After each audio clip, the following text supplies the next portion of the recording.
Hola, buenos días. Vamos a leer el libro El diario de una pasión, escrito por Nicholas Sparks, ¿ya?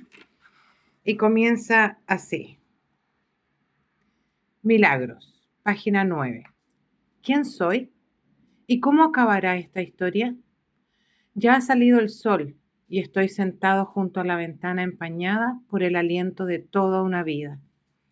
Esta mañana voy hecho un auténtico adefesio, con un par de camisas, unos pantalones gruesos y una bufanda enrollada 2 veces al cuello, con las puntas metidas dentro de un suéter de lana que me tejió mi hija para mi cumpleaños. Hace ya 6 lustros. El termostato de la calefacción marca el máximo de su potencia.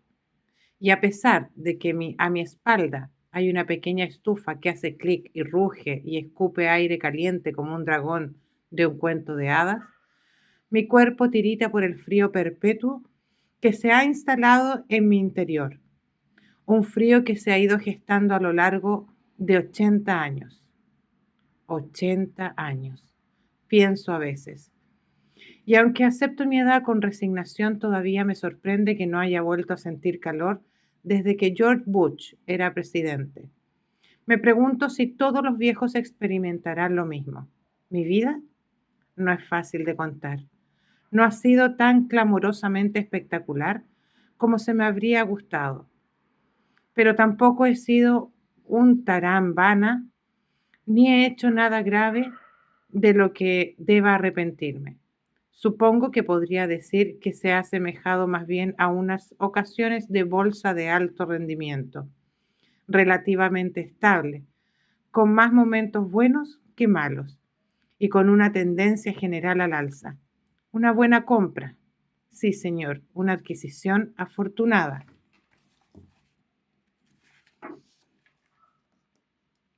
Y soy consciente de que no todo el mundo puede decir lo mismo. Aunque tampoco quisiera que me malinterpretaran, no soy un tipo especial, de eso estoy seguro.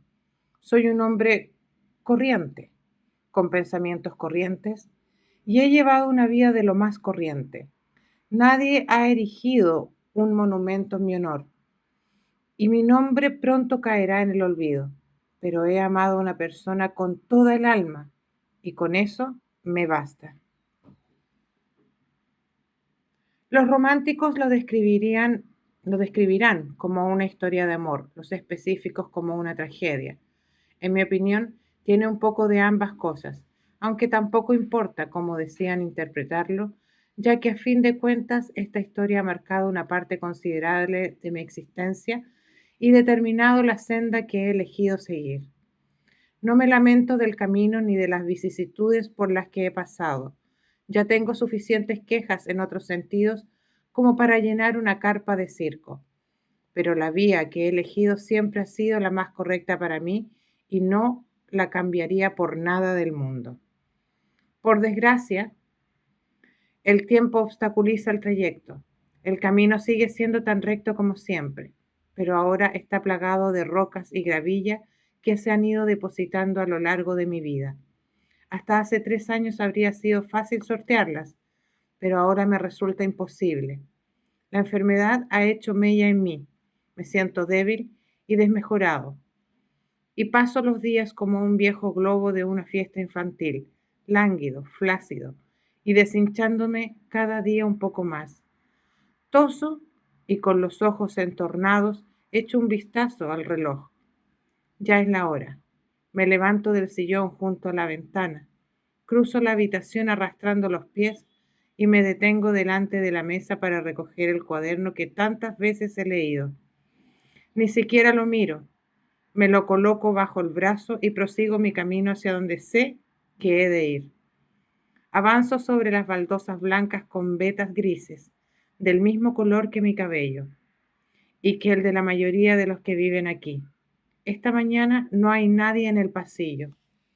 Todos están en sus habitaciones, solos, salvo por la compañía del televisor, pero ellos, al igual que yo, están acostumbrados a la soledad. Con el tiempo uno se acostumbra a todo. Oigo a unos amortiguados Oigo unos amortiguados gemidos a lo lejos y sé exactamente de dónde provienen. Entonces las enfermeras me ven e intercambiamos sonrisas y saludos. Son mis amigas y hablamos a menudo, pero estoy seguro de que sienten curiosidad por mí y por la situación que me ha tocado vivir. En cuanto las dejo atrás, oigo que empiezan a cuchichear. Ahí va otra vez. Ojalá hoy todo salga bien, murmuran, aunque no se atreven a decírmelo abiertamente. Estoy seguro de que piensan que me molestaría hablar de eso a primera hora de la mañana, y conociéndome como me conozco, probablemente tengan razón. Al cabo de un minuto, llego a la habitación, como de costumbre. Han colocado un tope en la base de la puerta expresamente para mí, para que se mantenga abierta. Hay dos enfermeras más en la habitación y ambas me sonríen cuando me ven entrar. Buenos días, me saludan en un tono jovial y dedico unos momentos para preguntarle por sus hijos, por la escuela y por las vacaciones que están a la vuelta de la esquina. Hablamos durante un minuto, aproximadamente sin prestar atención a los gemidos. Ellas no parecen darse cuenta, supongo que se han acostumbrado, y me temo que yo también. A continuación me siento en la silla que parece haber ido adoptando la forma de mi cuerpo. Ya están acabando por hoy. La han vestido, pero ella sigue gimoteando. Cuando se marchen se calmará. Lo sé. El trajín de la mañana le provoca desasosiego, y hoy no es ninguna excepción. Por fin las enfermeras abren la cortina y se apartan de la cama. Las dos me sonríen y me dan un apretón en el brazo cuando pasan junto a mí. Me pregunto, ¿por qué habrían querido expresar? ¿Qué habrán querido expresar con ese gesto? Me siento y la miro fijamente, pero ella no me devuelve la mirada. Lo comprendo, porque no me reconoce. Para ella no soy más que un completo extraño. Entonces le doy la espalda, inclino la cabeza y rezo en silencio para que Dios me conceda el coraje que sé que voy a necesitar. Siempre he creído devotamente en Dios y en el poder de la oración, aunque para ser sincero, a pesar de mi fe, he elaborado una lista de preguntas que espero que me sean contestadas cuando abandone este mundo. Ahora ya estoy listo. Me pongo las gafas y del bolsillo saco una lupa que deposito sobre la mesa mientras abro el cuaderno. Tengo que humedecerme un par de veces mi artrítico dedo índice para la ajada cubierta por la primera página. Entonces coloco la lupa en la posición adecuada. Siempre hay un momento justo antes de empezar a leer, en el que el corazón me da un vuelco y me pregunto, ¿será hoy? No lo sé. De hecho, no lo sé de antemano, aunque en el fondo eso tampoco me importa. Es la posibilidad lo que me mantiene con esperanza, no la garantía. Es como una apuesta que me hago a mí mismo. Y a pesar de que quizás alguien me llame loco o soñador, creo que en la vida todo es posible. Soy consciente de que las probabilidades y la ciencia no están a mi favor, pero la ciencia no posee todas las respuestas. Y eso es algo que he aprendido con la experiencia, que otorgan los años. Por eso todavía creo en los milagros. Por más que parezcan inexplicables o increíbles, son reales y pueden acaecer sin que importe el orden natural de las cosas. Así pues, una vez más, tal y como hago cada día, empiezo a leer el cuaderno en voz alta para que ella lo oiga, con la esperanza de que hoy vuelva a cumplirse el milagro que se ha convertido en el aspecto que domina mi vida. Y quizá, solo quizá, llegue a suceder. Página 13. Fantasmas. A principios de octubre de 1946, Noah Calhoun estaba contemplando la puesta del sol desde el cobijo que le confería el porche de su casa de estilo colonial. Le gustaba sentarse allí, al atardecer, especialmente después de haber trabajado todo el día y dar rienda suelta a sus pensamientos sin una dirección concreta. Constituía su forma de relajarse, una rutina que había aprendido de su padre. Lo que más le gustaba era contemplar los árboles y su reflejo en el río. Los árboles de Carolina del Norte son preciosos en otoño, verdes, amarillos, rojos, ocres y cualquier tonalidad intermedia imaginable. Sus fascinantes colores resplandecían al sol y, como de costumbre, Noah Calhoun se preguntó si los anteriores dueños de la casa también habrían pasado los atardeceres sumidos en los mismos pensamientos que él. La vivienda construida en 1772 era una de las más antiguas y más grandes de New Bern. En su origen había sido el edificio principal de una plantación en pleno rendimiento, y Noah la había comprado poco después de una guerra y había invertido los últimos 11 meses y una pequeña fortuna en reconstruirla. Unas semanas antes, un reportero del periódico de Raleigh había escrito un artículo sobre la casa, cuya restauración, según él, era una de las mejores que había visto, al menos en lo que concernía al edificio principal. El resto de la finca era otra historia, y precisamente allí era donde Noah pasaba la mayor parte del día. La casa se asentaba en un terreno de 5 hectáreas, a orillas del río Brises, y Noah estaba preparando la valla de madera que rodeaba los otros 3 lados de la finca, comprobando que no estuviera podrida ni carcomida por las termitas, reemplazando postes cuando era necesario. Todavía le quedaba bastante trabajo por hacer, sobre todo en el flanco oeste. Y un poco antes, mientras guardaba las herramientas, tomó nota mental de que necesitaba encargar más madera. Después entró a la casa, bebió un vaso de té frío y se duchó.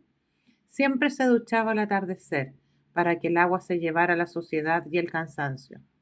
Luego se peinó, se puso unos pantalones vaqueros desgastados y una camisa azul de manga larga, se sirvió otro vaso de té y salió al porche, donde se hallaba sentado en esos momentos, igual que todos los días a esa misma hora.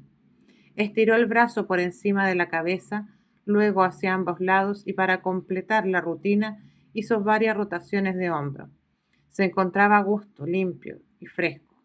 Se sentía físicamente cansado y sabía que al día siguiente los músculos se resentirían, pero estaba muy satisfecho porque había completado prácticamente todo el trabajo que se había propuesto. Agarró la guitarra y al hacerlo pensó en su padre, en lo mucho que lo echaba de menos. Pasó lentamente el pulgar por las cuerdas, tensó un par de ellas para afinarlas y luego volvió a pasar el pulgar. Esta vez obtuvo el sonido deseado, así que empezó a tocar una melodía suave, tranquila. Empezó tarareando la música y después se puso a entonar mientras caía la noche. Tocó y cantó hasta que el sol desapareció y el cielo se tiñó de negro.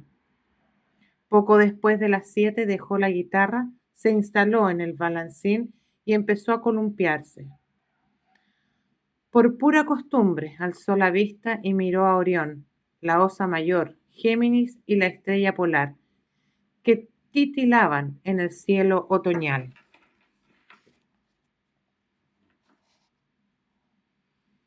Empezó a hacer cuentas mentalmente. Sabía que había invertido casi todos sus ahorros en la casa y que pronto tendría que encontrar trabajo, pero descartó ese pensamiento y decidió disfrutar de los restantes meses que pensaba dedicar a restaurar la finca sin preocuparse por la cuestión económica. Confiaba en que todo saldría bien como siempre. Además, pensar en dinero lo aburría soberanamente. Hacía tiempo que había aprendido a gozar de las cosas sencillas, cosas que no se podían comprar, y no lograba comprender a los que no compartían este punto de vista. Ese era otro rasgo que había heredado de su padre. Clem, su perra de casa, se acercó y le olfateó la mano antes de tumbarse a sus pies. Hola, bonita, ¿cómo estás?, le preguntó mientras le acariciaba la cabeza con unas suaves palmaditas. La perra gimoteó mansamente y mientras lo miraba con sus ojos redondos y dóciles, tenía una pata tullida debido a un accidente, pero todavía se movía con bastante agilidad y le hacía compañía en noches tranquilas como aquella. Noah tenía 31 años. No eran demasiados, pero suficientes para sentirse solo. Desde que había regresado a la ciudad no había salido con nadie, ni tampoco había conocido a ninguna chica que le resultara mínimamente atractiva. La culpa era suya y lo sabía. Había algo que lo apartaba de cualquier mujer que se acercara demasiado. Un problema que no estaba seguro de poder remediar, por más que lo intentara. A veces, antes de dormirse, se preguntaba si su destino sería pasar solo toda la vida. La noche transcurría cálida y plácida. Noah escuchó el canto de los grillos y el susurro de las hojas, y pensó, los rumores de la naturaleza eran más reales y reportaban más emociones que los coches y los aviones. La naturaleza ofrecía mucho más de lo que el hombre tomaba de ella, y sus sonidos evocaban la esencia del ser humano. Durante la guerra, sobre todo después de un combate, era cuando más había pensado en esos sonidos tan simples.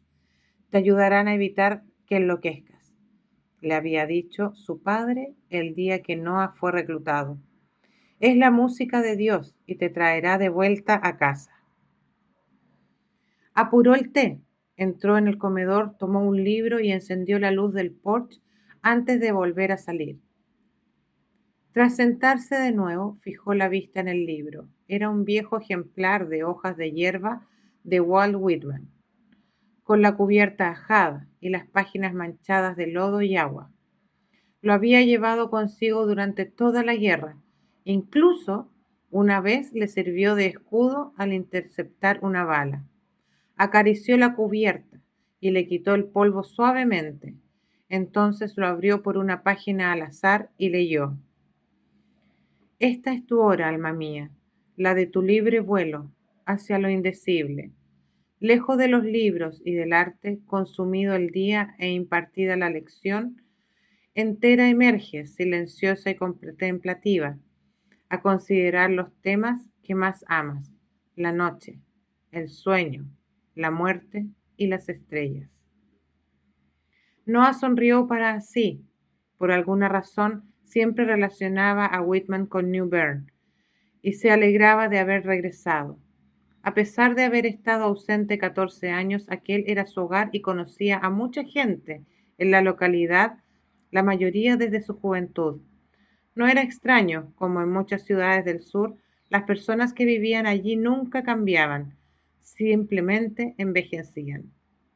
Su mejor amigo en esa época era Gus, un negro de 70 años que vivía al final de la calle. Se habían conocido un par de semanas después de que Noah comprara la casa, cuando Gus se presentó con un licor casero y una cacerola con un humeante estofado, y se pasaron la noche emborrachándose y contando batallitas. Desde entonces Gus se dejaba caer un par de noches por semana, normalmente hacia las 8.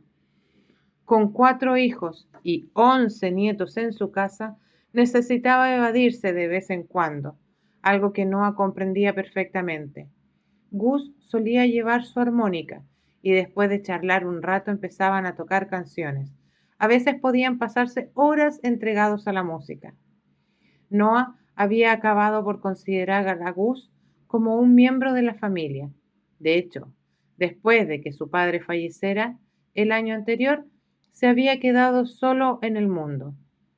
Era hijo único. Su madre había muerto de gripe cuando él tenía 2 años, y a pesar de que en una ocasión había estado a punto de casarse, nunca había llegado a hacerlo.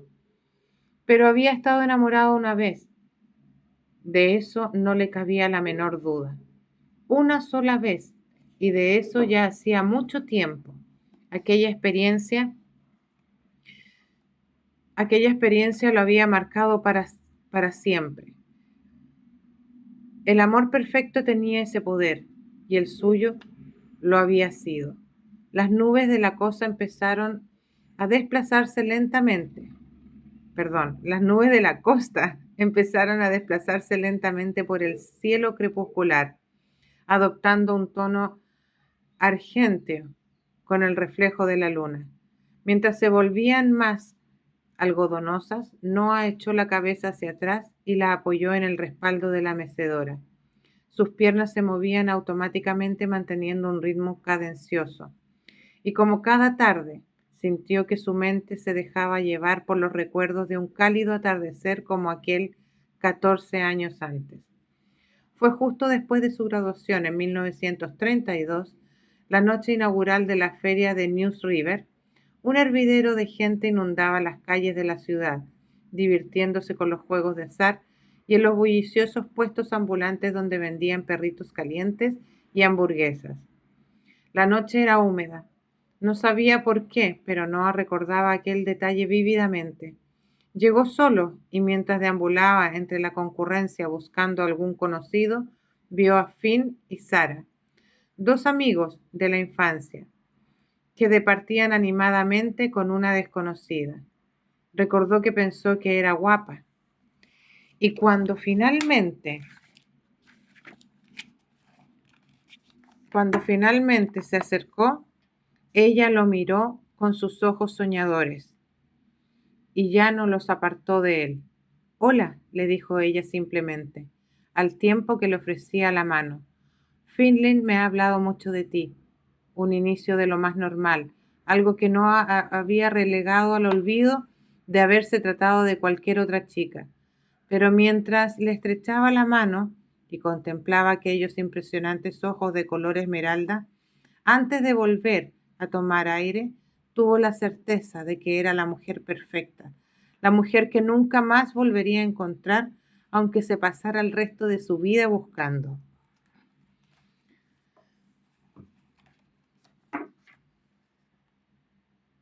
Aunque soplaba un vientecillo estival, de repente Noah tuvo la impresión de que aquella brisa inofensiva se había trocado en un poderoso huracán. Phil le explicó que ella estaba pasando el verano en New Bern con su familia porque su padre trabaja para R. G. Reynolds.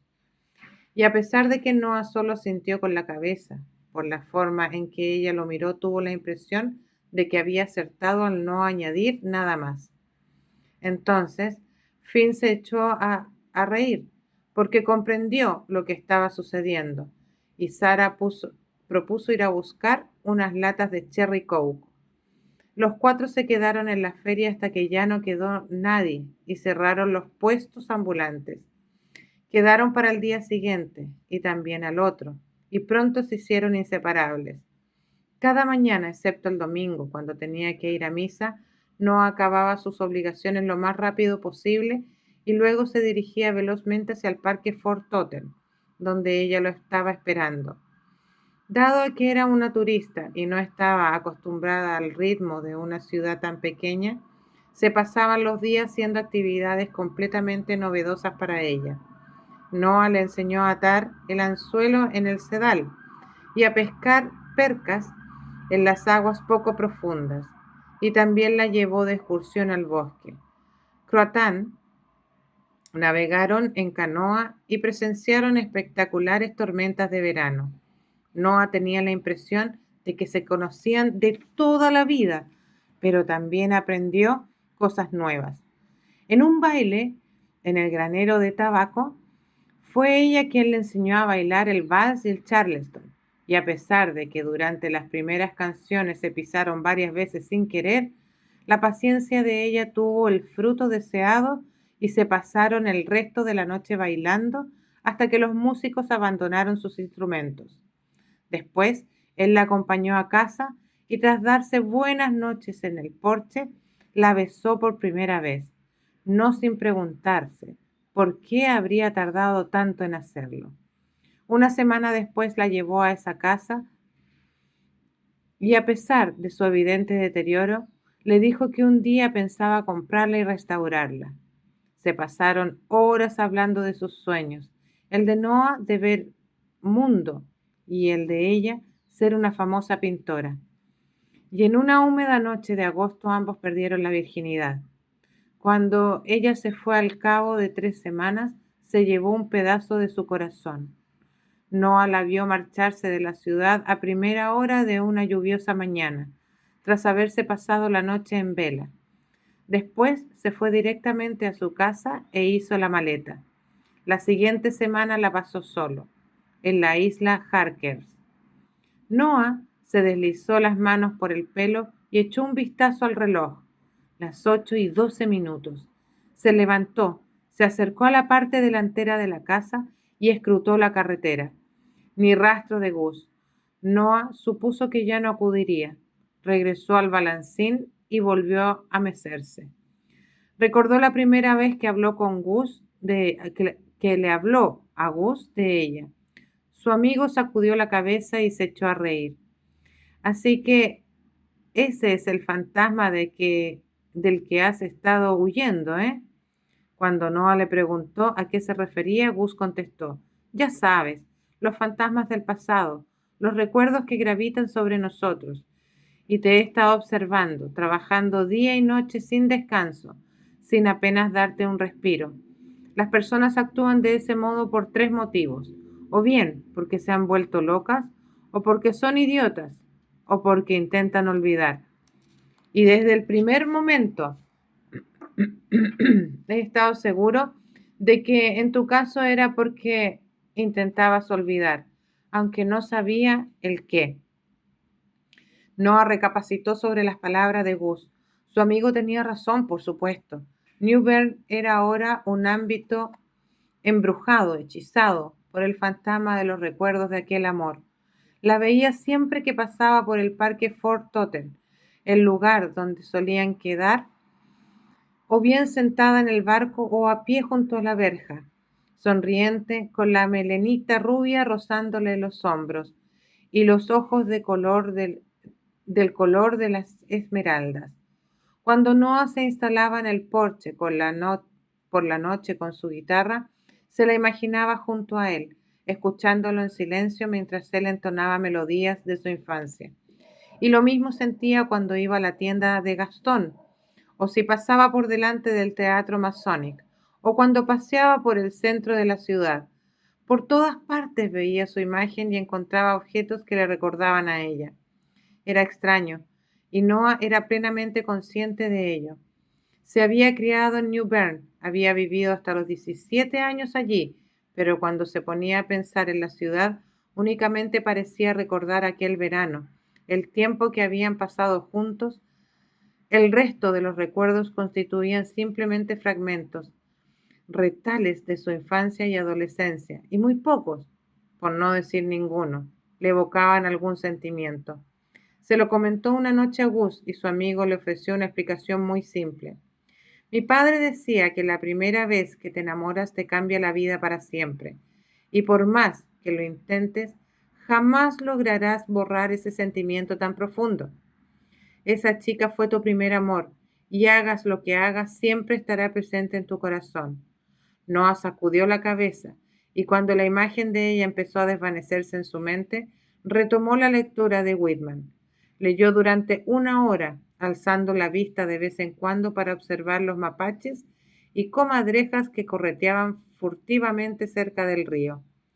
A las 9:30 cerró el libro, subió a su habitación y se puso a escribir en su diario, incluyendo tanto observaciones personales como el trabajo que había realizado ese día en la finca. 40 minutos más tarde, ya dormía. Clem subió las escaleras y entró en su cuarto. Olisqueó a su dueño mientras dormía y luego se puso a dar círculos sobre sí misma hasta que finalmente se tumbó a los pies de la cama hecha un ovillo. Un poco antes, esa misma tarde, a 150 kilómetros de distancia, ella estaba sola, sentada en el balancín del porche en la casa de sus padres, con una pierna cruzada debajo del muslo.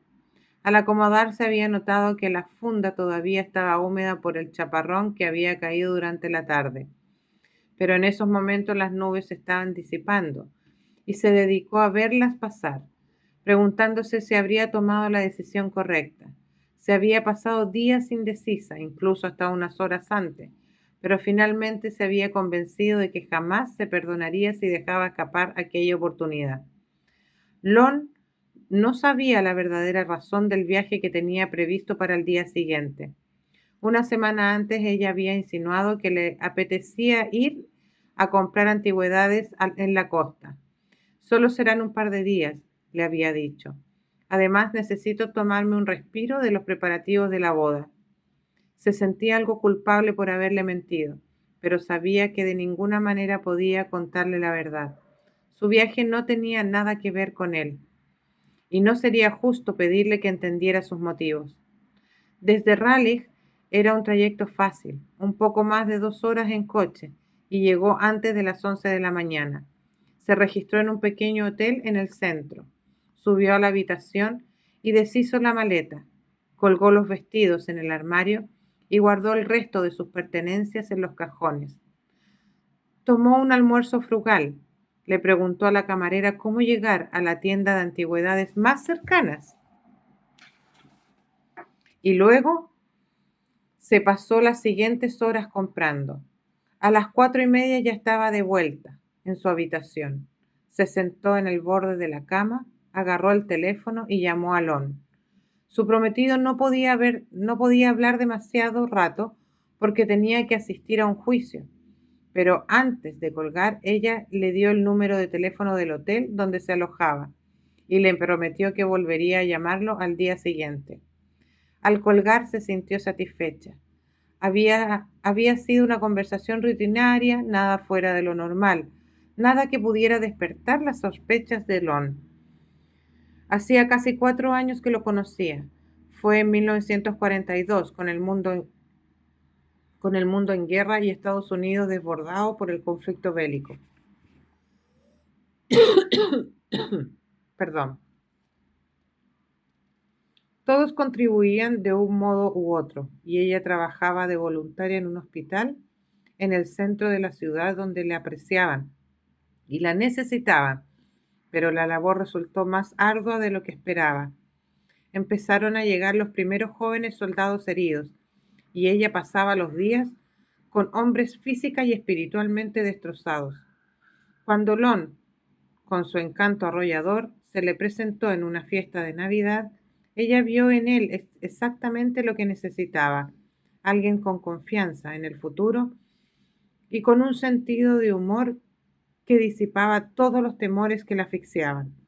Lon era atractivo, inteligente y culto, un reputado abogado 8 años mayor que ella, y se dedicaba a su trabajo con pasión, con lo cual no solo iba ganando casos, sino que iba escalando puestos en su profesión.